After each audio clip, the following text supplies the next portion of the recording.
the frequency of an oscillating liquid drop may depend on these parameter, and we have to find the powers A, B and C जो इन parameter के ऊपर apply करने पर new यानी कि frequency के बराबर आ जाएगा। क्वेश्चन को करने की दो अप्रोच पॉसिबल है।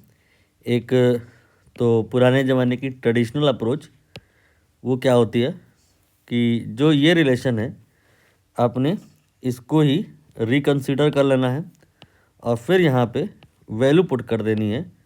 जैसे कि फ्रीक्वेंसी की जो डायमेंशन होती है माइट भी आपको ज़रूर याद होगी, ये 1/t होती है, आप t की पावर -1 कह सकते हो।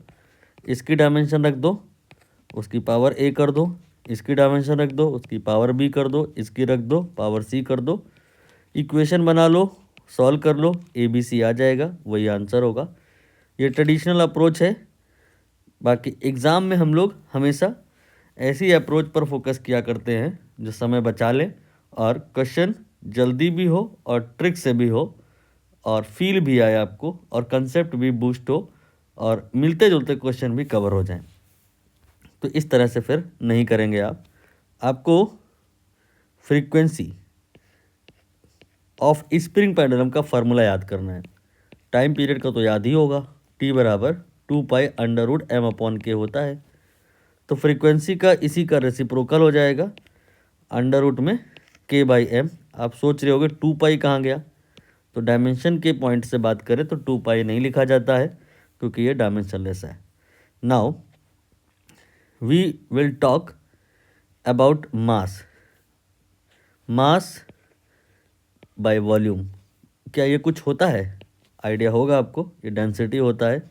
यहाँ से मास जो है वो ρ/v लिखा जाएगा और जो ये वॉल्यूम है ये L³ या R³ या मीटर³। यहाँ पर रेडियस को लिया गया है तो ρ/r³ इस m की जगह लिखा जा सकता है।